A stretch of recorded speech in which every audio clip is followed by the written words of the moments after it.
All right. Hello, ghosts and ghouls, and welcome to another bonus episode of The Most Haunted City on Earth. I'm Madison Timmons. I'm Chris Susie.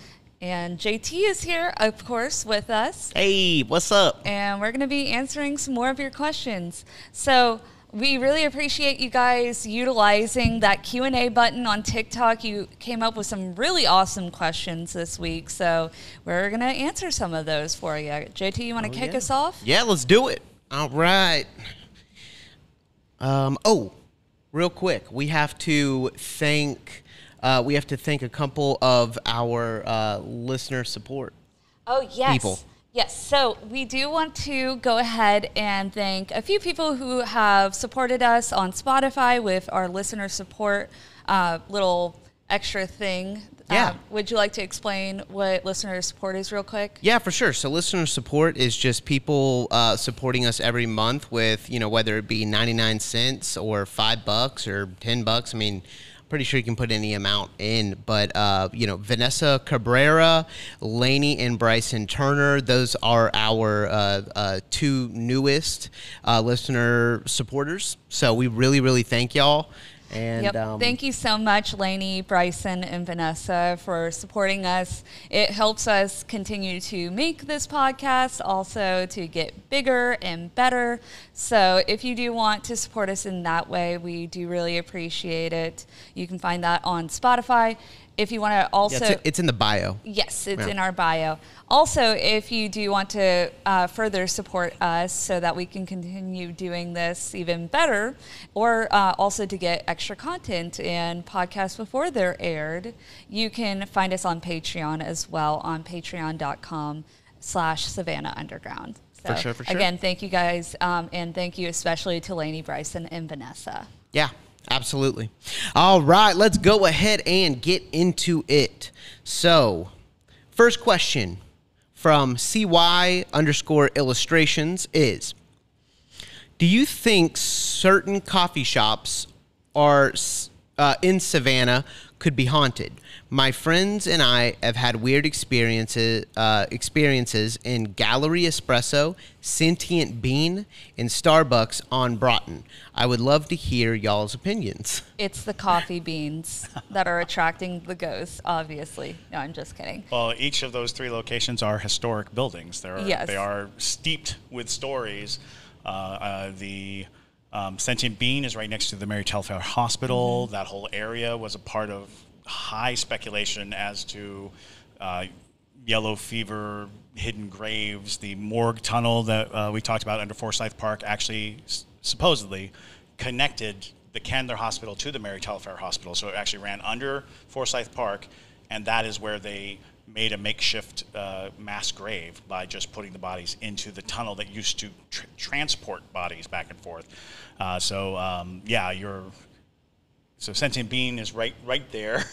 Wright Square is notoriously haunted. Not Wright Square, excuse me. Chippewa Square. Chippewa Square, notoriously haunted.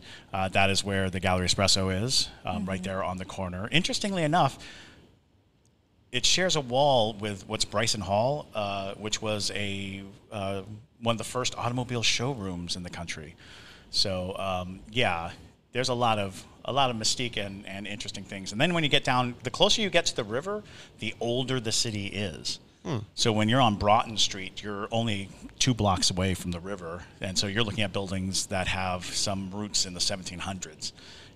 Some of the bricks of that building, or at least the foundation work, is definitely very old. And that, lends to a lot of haunting. So, yeah. Yeah, I like to say that it's harder to find a place in Savannah that isn't haunted than is.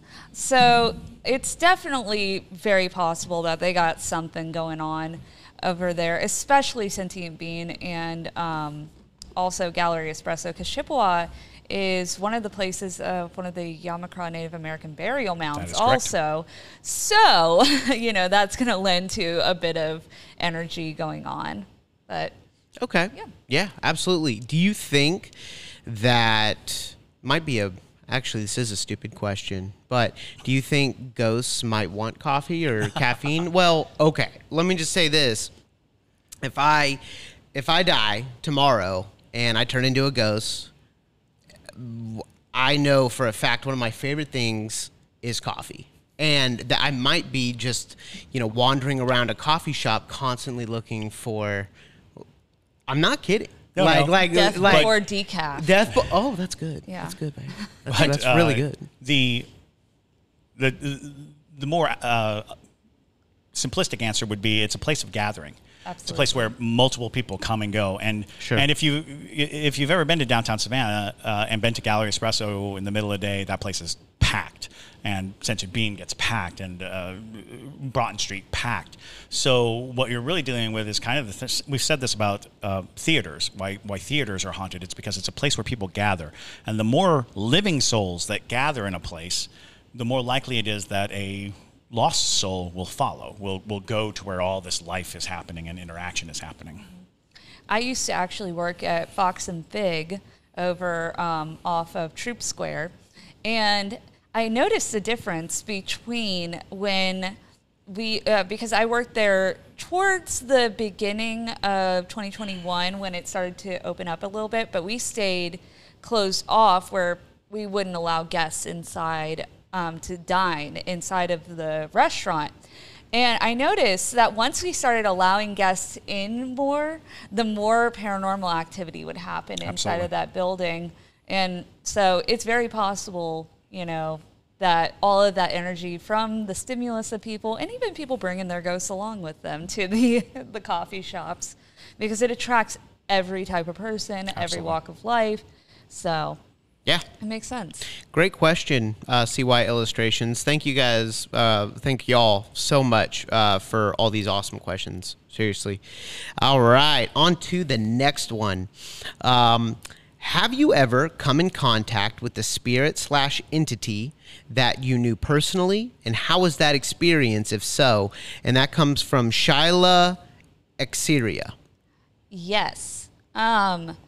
So I might have told this story before, but one of my first experiences with a spirit was my grandmother, who passed away when I was 2 years old. Had no remembrance of her. I had met her up until that point, but she used to visit me as a child, probably up until like the age of like 8 years old, where she would actively visit often. And I remember when I was a child, I would see her sitting on my bed, and she would talk to me, and she would ask me questions, and ask, how are you? Like, how is school? How are your parents? And just things like that. It's very grandmotherly, just checking in, sort of. And that was one of, I think, the only experiences I've had with a relative. I luckily have not had many relatives pass away in my lifetime up into this moment. So it was pleasant. It was a pleasant experience. It freaked my parents out, but, The only one that I can really comment on, and it's very weird, was when I was maybe 6 or 7, I saw my father come out of the kitchen and walk down the hall. And what was strange was my father had gone away on a mission. My father was in the Army, and he had gone away. So it was weird because we didn't expect that he would be back. I didn't know he was even home. So I went chasing after him. And I was so excited to see him.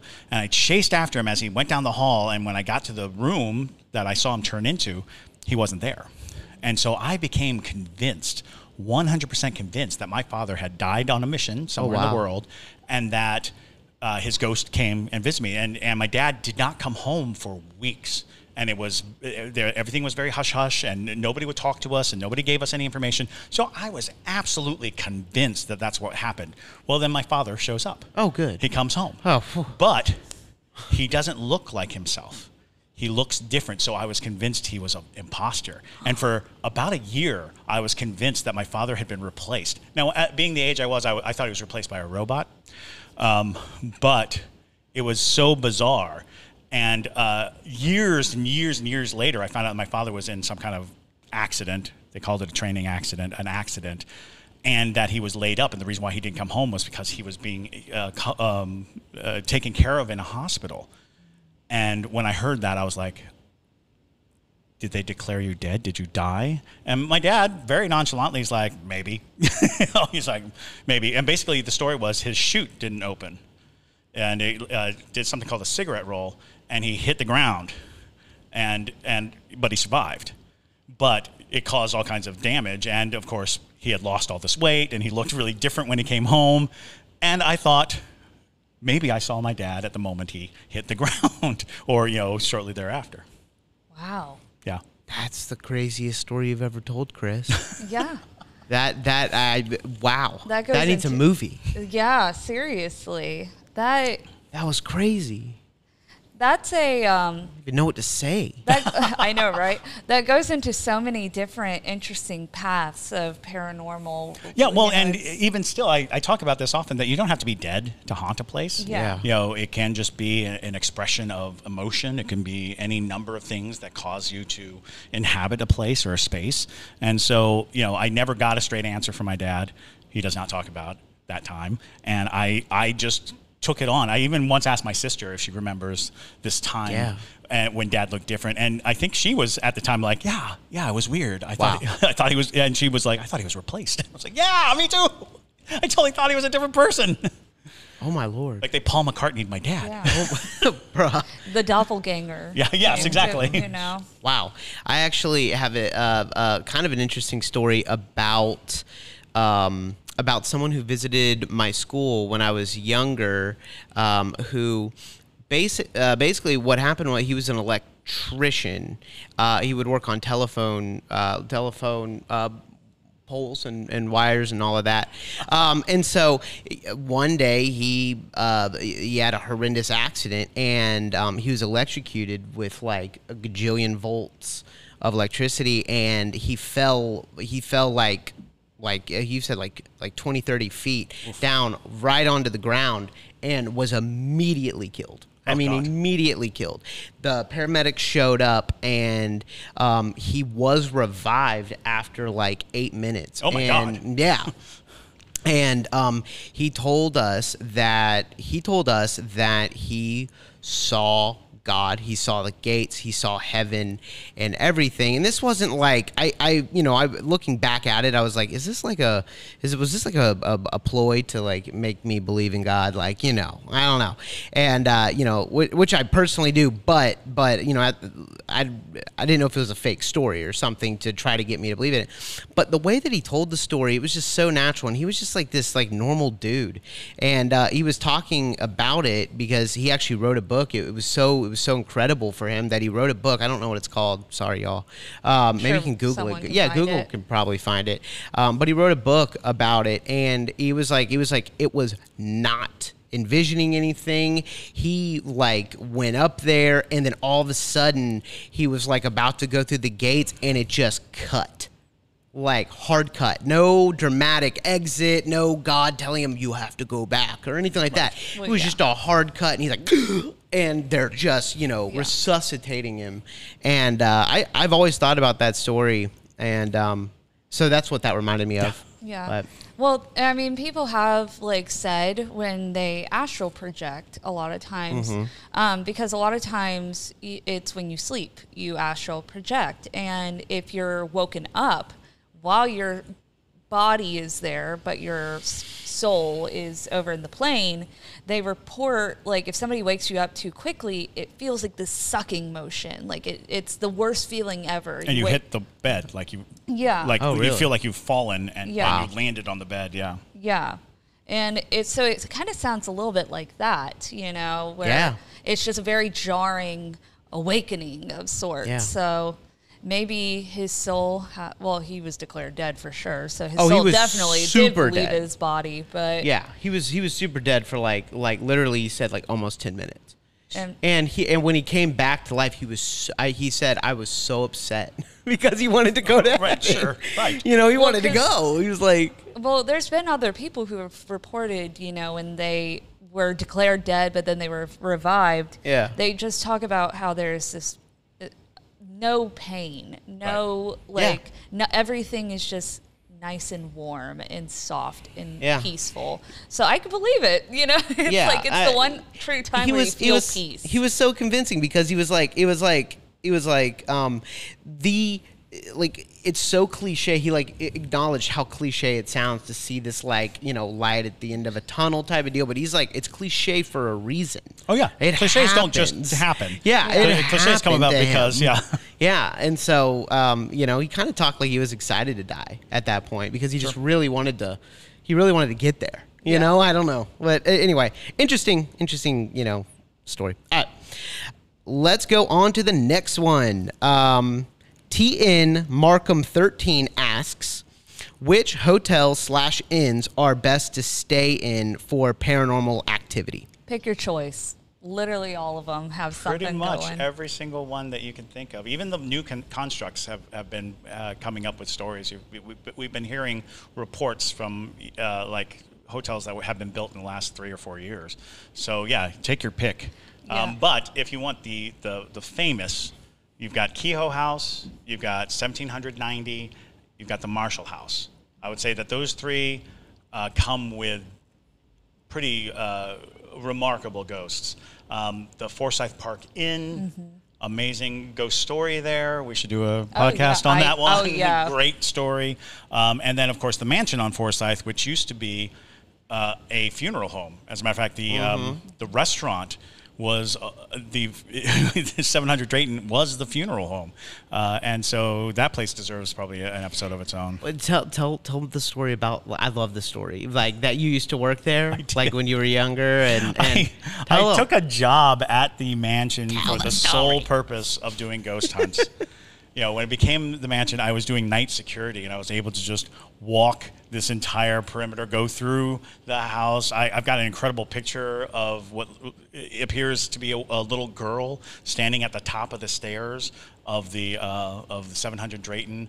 And so the 700 Drayton was and it had been a funeral home for ages. And if you go around to the back of the building, you can still see where they would load the coffins onto the carriage. There's like a winch system that they would use to lower, you know, the coffin onto the carriages for the funeral processions. And yeah, I conspired my way into working nights at a haunted building. And that was not the first time I would intrude on buildings in Savannah at night because I just want to experience it. I just want to be, you know, in the building. And the easiest way to do that is to get a job. I remember when Kendler Hospital was about to become the law school. I was like, Savannah maybe Law. I could be a janitor. Maybe I could get a job there as night security or something, because that place is woefully haunted as well. And you took that photo of that little girl. I did. Yes. Yeah. I took the picture, and I would not ever have thought there was anything on it. Sure. But while I was looking at it on my laptop at work at the mansion, the morning room service guy comes in and he kind of screams. He's just like, oh my God. I was like, what? He's like, what do you mean, what? Look at this thing. And because the way my laptop was, I'm looking at it, I don't see anything. But he's looking at it from an angle where, you know, the old LCDs. Yeah. He's seeing a little girl on the stairs. I can't see her at all. She is not apparent to me in the picture. You have to really manipulate the picture to make the girl show up. But yeah, that's a creepy. Yeah, I remember you showed me that, Chris, and I was like, this was like 5 years ago, Yeah. 4 or 5 years ago. I was like, no way. And I'm just like, wow, it looks so The real, really 'cause bizarre it thing is I don't think I would ever, again, Yeah. I would never have known she was there, because like if you look at the picture, she's not there. You have to like change the contrast Yeah, you gotta of lift the them picture shadows. in order to see it. We'll throw it up for you guys. Yeah. Okay. Yeah. Cool. It's funny.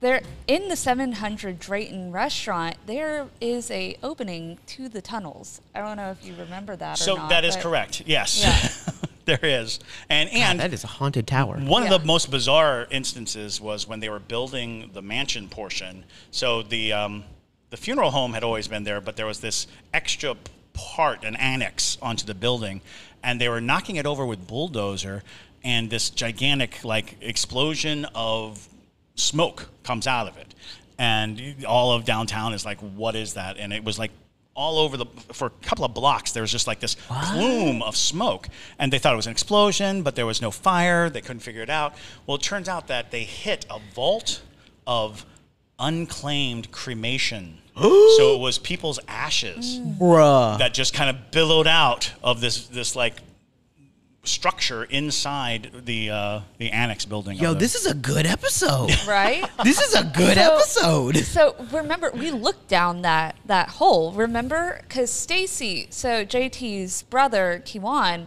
his biological sister Stacy, she used to work at the 700 Drayton.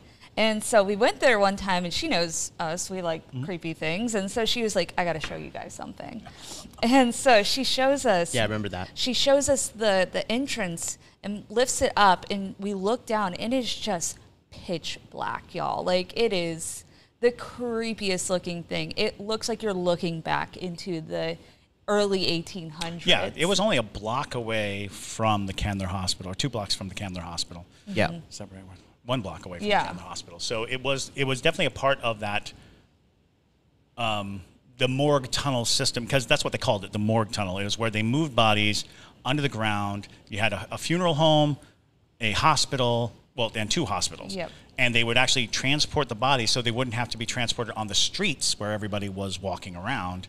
They would transport them under the ground to the funeral home and to, Yeah, it's super creepy, though. It really is. That whole area. Forsyth's way creepier than people like to believe it is. It's very true. It's strangely forgotten for its ghost stories, but it has a lot of good ghost stories. It's because it's so pretty, and everyone's like, the fountain. It's so beautiful. Look at all the weddings and all of the picnics and the playground. There's so much death underneath it. Yeah, so much death. So much. Alrighty. And so for the next one, Soy.Petrie asks, if a person is cremated, wow, this is oddly, this was the next one. Wow. If a person is cremated, would their spirit be able to roam/attach itself to something or someone since it hasn't been buried, or would it stay in the urn? What an excellent question. And That's a there's really good question. so many approaches to this depending on your faith. But for the most part, cremation is usually a part, there is a ceremony in which you are creating a burial-like situation. There are prayers and there are things. I mean, some people are just like put on a conveyor belt and cremated. But the general belief is that the urn becomes the vessel of the body. The ashes still have the attachment of the spirit. And so a lot of people like spread my ashes here, spread my ashes there. So that becomes their funereal ritual. However, there's a lot of belief that the body, i.e. the ashes, will still hold remnant spiritual energy simply because it was the vessel of the spirit on this plane and in this world. However, there are people who believe that the act of cremation releases the spirit completely and allows the spirit to leave this plane fully without any attachments, destroying the anchor, as it were, so that there is the belief that cremation actually is a more severing ceremony. It severs your ties to this world through fire. However, it changes with so many, and we're talking about multiple faiths and multiple beliefs of what happens to the body and what happens to the spirit after death. Yeah, I personally would go about the route of thinking that it is more severing, just because anytime you burn anything that has some kind of spirit attached to it, it opens it up. Like how we talked about in the Ouija board episode. If you burn a Ouija board, you're opening it up, you're releasing that spirit. That's kind of where I would go, but you're absolutely right in thinking it really does depend on your faith. And because there are some faiths that believe that wherever your bones reside is where your spirit resides. So if your bones are cremated into this urn, it would make sense that it would stay with the urn. So, although it's interesting because I want to say, I believe it's Chinese. There is a culture where they will write messages to the dead, and then they'll set the paper on fire, and the act of burning the paper makes the message go into the spirit realm. Oh. So wow. there are beliefs that anything that you burn immediately is transferred to the spirit realm. So that's an interesting approach as well, to think that if you wanted to talk to someone, you'd write a note and then you set it on fire, and then the words from your note would go into the spirit realm. Yeah. Fire is a very powerful tool Yes. in the sense of spirituality and things of that nature. It is kind of what amplifies things. So, You know, I would think that if you're cremating a body, you're almost destroying everything about it because fire is so destructive. I mean, is that not? well, so here's the thing, though, is it just speeds up the decomposition Yes. process. That's all it really is doing, because your body's going to decompose whether it's set on fire or not, you know? So, especially because the act of cremation is in a respectful manner. It's not like you were murdered and set on fire to destroy the remains. Right. You know? Hopefully. Yeah, hopefully that's the case, because that's a whole different, you know, Yeah.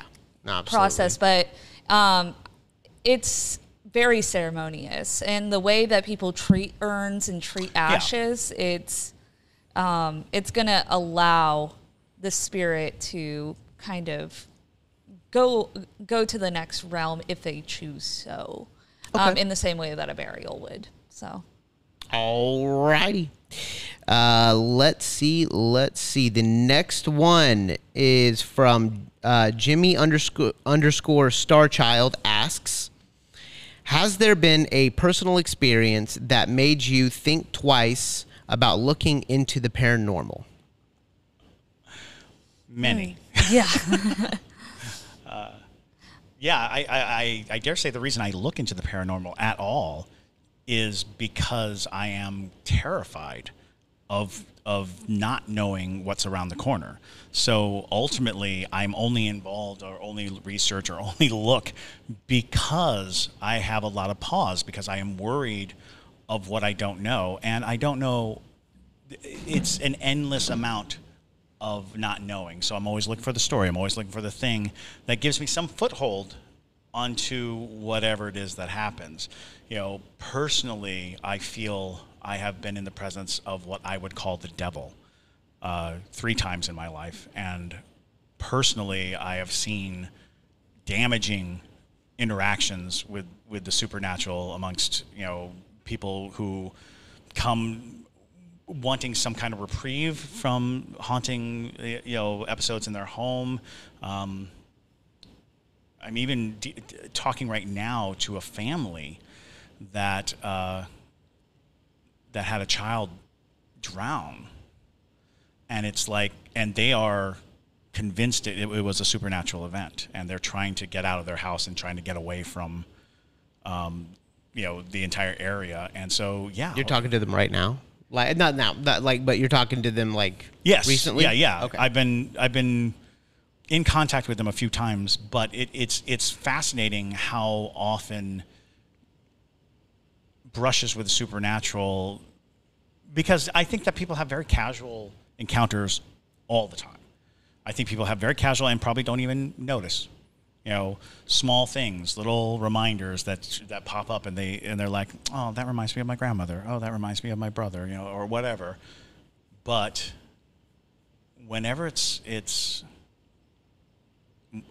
super effective to the life, I always second guess. I'm always second guessing. I'm like, I don't think I want to face that. I don't want to look at that. I personally, I don't know. I think it's because I've been able to see spirits my entire life. There's less of a fear for them. That I've seen some really gnarly spirits in my life, because it is not just Victorian ghosts and whatnot. You can become a spirit at any time. So I've seen spirits on the sides of roads that are mangled from car wrecks and stuff like that. So I'm a little desensitized to a certain degree. I have experienced spirits. I had a spirit that lived over, we called it the apartment at my house back in Florida where I grew up. It's a home, and then we had like a detached garage with like a guest apartment sort of thing over top of it. And mind you, this area that we lived in, we built the house, so it wasn't like there was another family that ever lived here. What I had researched is that I believe there had been a Native American tribe that lived on that land at some point. But somehow there was a spirit of what looked like a child, like a little girl. They always do. But she was so vicious towards me because I could see her. And other people could feel her negativity in that apartment area. But I was the only one that has ever gotten scratches and bruises from her. She would be probably the most aggressive spirit that I've come in contact, that I regularly came in contact with. But even that, it never made me want to steer away from it. It made me want to learn more so that I could defend myself. Sure. So I feel like you can go one or two ways with paranormal experiences, with things that are a little bit more malevolent. You can either get really scared and you can second guess, like, okay, I'm never going to touch paranormal stuff again because I don't want to deal with these things, and that is totally fair. And a lot of people end up doing that. Or you can just become a bookworm like I am and just read everything you can about them, because I find power through knowledge, personally. Oh, absolutely. That's literally why I do it. I do it because I cannot find any comfort until I have an answer. Yeah, I just personally, I'm like, the more I can find out about spirits, and that was the reason why I started taking some demonology classes too, is so I could be more aware of these malevolent spirits. And if I do encounter them, because I do put myself in a position of sorts to encounter things, I will know how to handle those situations. But that little girl, only myself and my grandmother on my mom's side had ever seen her. But she was rough. She was a rough thing. Jeez. I actually remember walking through a swamp with you in Walterboro. Walterboro, South Carolina. Yeah. Almost called it Georgia. And we were just walking. It was my 27th birthday. We went to Walterboro because I just wanted to hike with the mutt and all of that. And so I remember her looking out into the woods and goes, "There's someone hanging right there." And I'm like, "What?" I'm like, "Stop." And she's like, Yep, he's hanging right there. And I guess, do you remember that? Yeah. We were looking at mushrooms, and the next thing you know, you're just like, "Hey Jay, just want to let you know, there's someone hanging literally 20 feet away from us." And I obviously couldn't see the person, and I don't know, that was just like a super creepy story. That happens all the time to me, though. Like, I know. Yeah, and you kind of have to get used to it after a certain point. But I will never get used to it. I do not want to get used to it. Yeah. Well, I didn't get the option. So fair enough. Yeah. I always, like, the way I can explain it to people is, remember in The Sixth Sense when they're stuck in traffic and the little boy, I don't know why I'm blanking on the character's name, but the main character, the child. Haley Joel Osment's character. Yes. And they're stuck in traffic, and he looks out the window, and it's because there's a horrible accident, and a biker got hit. And he walks up to the car, and his head's like smashed in. I love M. Night Shyamalan. Right? I do. But that is the best way I can explain it to people, is sometimes it is that graphic where, especially with people die in a very traumatic way, like hanging or in a car accident, or, they were murdered. Sometimes the physical form of the spirit does look that gory. And unfortunately, it can be. Maybe that's why when we pass a car wreck, I can't look and you do. Yeah. Like, seriously, I hate real gore. I love gore in films, but I cannot stand, this, I cannot stand real gore. And when we pass like a car wreck, if I see it like horrendously bad, if there's like a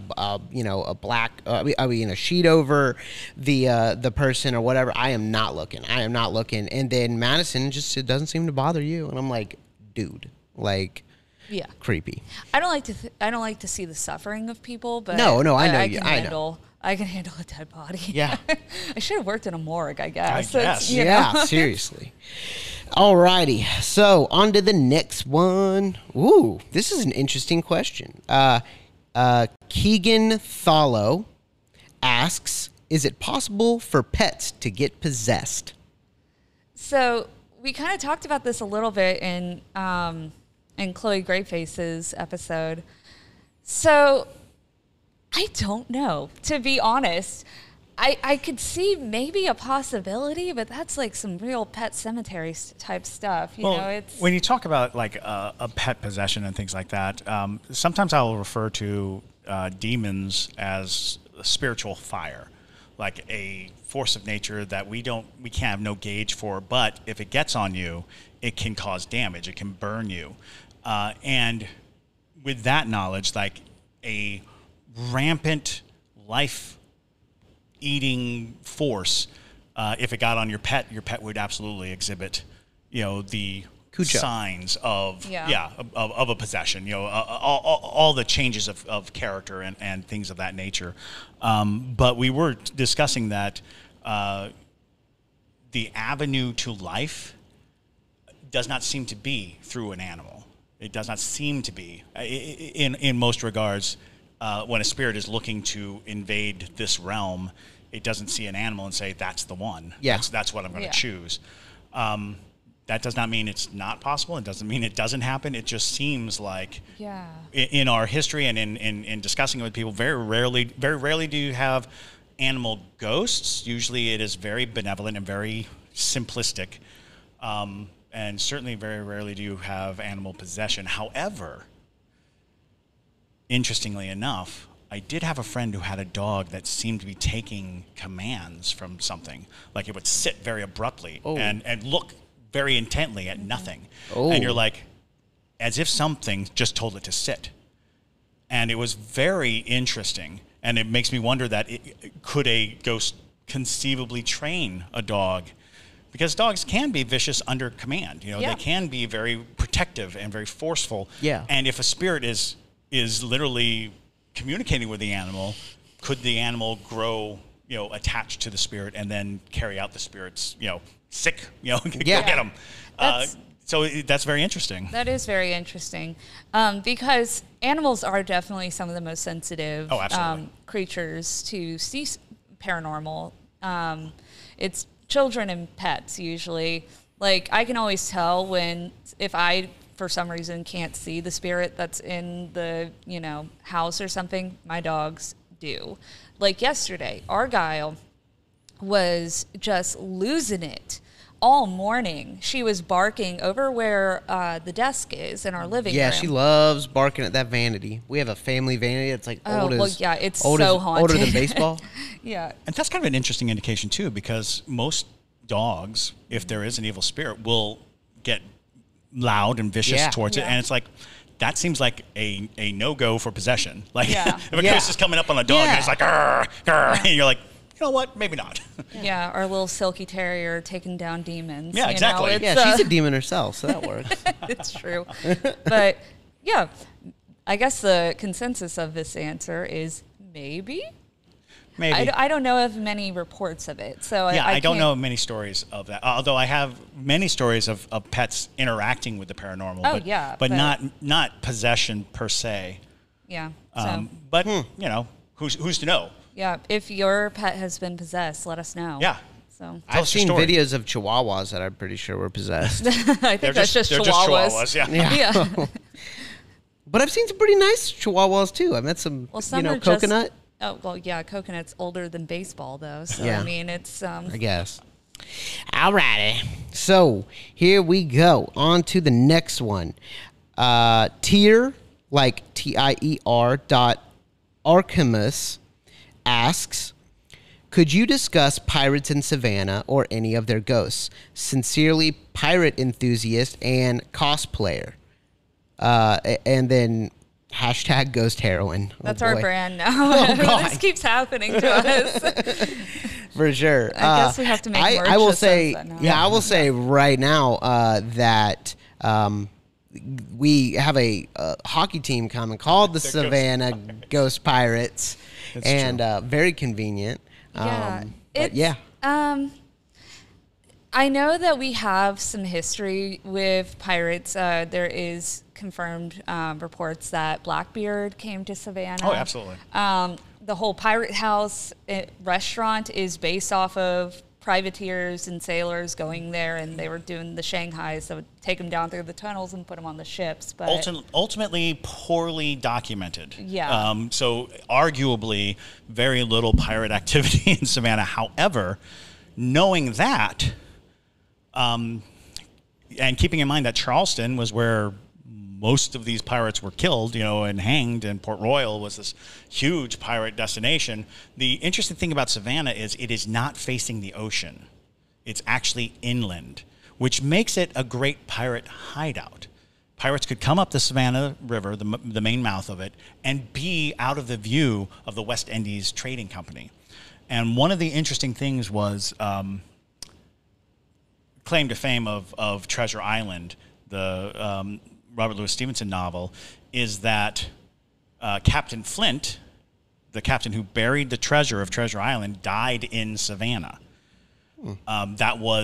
It's in the book that he died in Savannah. And the reason why it's in the book is because Robert Louis Stevenson, listening to tales of pirates, heard of Savannah in those exchanges. And in some cases they say he came here, in some cases they say he just heard it from other sailors, and other sailors would talk about Savannah, things of that nature. But what I find interesting was the map, the treasure map that Robert Louis Stevenson was kind of alluding to was this map to a place called Salt's Island. And Salt's Island was supposedly a place where pirates not necessarily hid treasure, but hid themselves, because it was an inland, marshy area, and they could get a large clipper in, but also stay pretty close to the land and not draw any attention. Well, it turns out Salt's Island is Oatland Island. Oatland Island is actually Salt's Island. And I had no idea of this, but, during one of the research, I was trying to figure out the ghost of Oatland Island. I came across this old map, and it was Salt's Island. I was like, that's interesting, because I had read previously that Robert Louis Stevenson had a map to Salt's Island, which he made up the story of Treasure Island around the idea of this map.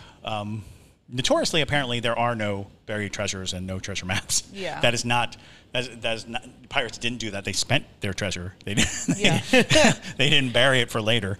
And so you find more sunken treasure than you would find buried treasure. I'm sorry to all the Goonies fans. But interestingly enough, the pirate stories of Savannah are hard to come by, possibly because this was a rum running, this was a place that continued the trade with pirates and did not exploit them or kill them, thereby becoming the place of pirate notoriety. Yeah, and Savannah wouldn't necessarily be a good place to bury treasure in general. Yeah, swamps are not great. Go to Adak Island in Alaska. Exactly. Did you ever watch that documentary yes, that I came did. out? Yeah. Watch that for your pirate content, definitely. Right. But fascinating to conceive, because the East Coast from North Carolina to the tip of Florida and then back up into Louisiana, actually around Florida, lots of pirate stories, so many pirates. And so it's inconceivable that pirates would not spend time in this region. But also worth noting that most famous pirate adventures happened before the founding of Savannah. It was actually a very limited span of time when pirates were marauding and being very dangerous. Although the privateer era is actually more of Savannah, when pirates were actually employed and became, a part of the Navy or the naval attachments. Yeah, definitely. Because when you go down to St. Augustine, they have a very rich pirate culture there, just because they were founded in 1565. Right, they're one of the oldest. Yeah, and technically this area even, because all the way from Florida up into Virginia was all Spanish territory. So it's very possible that pirates came in to that Spanish territory, but there would be no reason why that would be documented in any way, because it was just too early for it. Right. And it wasn't like... Around the time that, Port Royal and Charleston and everything became the fortified fortress cities that they were, that's when pirates actually ran into a lot of trouble. And there was that great pirate roundup Spoilers for anybody who's watching Our Flag Means Death. Great pirate roundup, and a great many pirates were hanged, like on the same day or in the same year, and that was before Savannah was around. Yeah, way before. So we should do an episode on the Pirate's House. Yeah, absolutely. Yeah, definitely. And that's a haunted I've had restaurant weird experiences here. there. Yeah. And I bet we could probably get in to walk around. Oh, absolutely. Oh, yeah. Well, the vibe of the Pirate's House is just odd. It's so odd, and the energy in that place is so bizarre because of the layout of the building. You feel very disoriented, and it is the site of the oldest building in Savannah, the old florist, the garden thing. Yeah. And the it has paint blue shutters. It does. Yes, it does. Yeah. Absolutely. Yeah. And there are theories of like, do the Haint Blue shutters actually keep things out, or are they keeping things in? Because the Haint Blue, when you paint it on the inside of your house, it's definitely keeping things in, like in cases of the Davenport house.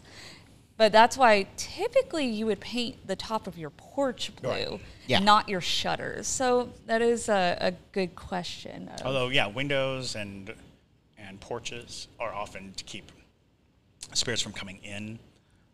Although people do say they hear Captain Flint's last words shouted from inside the Pirate's House, but it is important to note Captain Flint is a fictional character. So people will say Captain Flint haunts the place, but he wasn't a real person. Yeah. So that lends this credence to this idea that if a story presents itself long enough, the spirit will be like, okay, I'll be Captain Flint, sure. Bring aft the rum, young Darby. I was about to ask were his last words like more potato salad? It was bring aft the rum. Yeah. That's bring aft the rum, young Darby. Oh, okay. And that's what people say they hear. Yeah. Well, and have been people that died at the Pirate's House. Oh, absolutely. Like it was also a sailor's, wayward sailor's home. Yeah. There was one story about how this one guy had been drugged and all that to go be shanghaied down to the ships through the tunnels. But a couple of the police were showing up at the Pirate's House to do an investigation on these mysterious disappearances, and they shoved him into a wall compartment.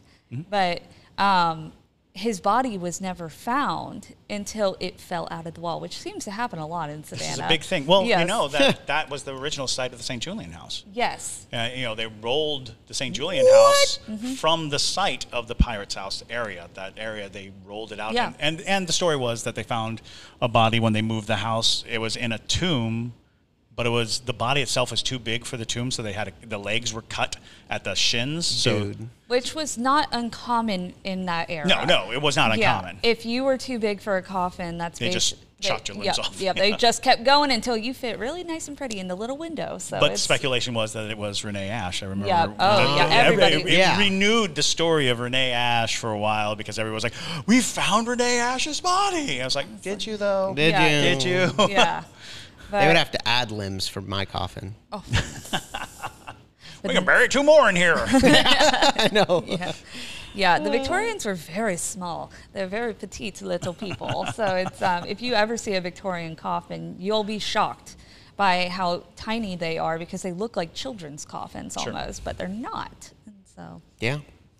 Well, cool. All right, that's the question. Those are the questions that we had. That was a great episode. I really enjoyed that one. Yeah. Awesome. Yeah, y'all keep please asking more and more questions. You can use our Q&A button on TikTok. If you don't already follow us on TikTok, we're the Savannah Underground, and we're also Savannah Underground on Instagram. So please send us your questions because we do this every week, and it's always really fun when you guys have very intellectual questions. Also, please feel free to send us your stories, and we'll happily dissect them if that is something you're interested in. Send videos, pictures, anything. All of it. We love it. Tell us your favorite cryptids, your favorite ghost stories. Yes. Local ghost stories, too, because every town has ghost stories that are specific to the town. And while we are up to our ears in Savannah ghosts, love to hear about ghosts from your hometown. Absolutely. Love it. But with that being said, like we said earlier, please go ahead and check us out on our various social medias. Also, if you'd like to become a patron, you can find us on Patreon. JT, do you have anything else? Nope. Chris, do you want to plug your movie real quick? Oh, sure. We're making a movie. So we're making a movie. Saturday, the 20th, we're going to start filming a feature-length horror movie called Hail Mary.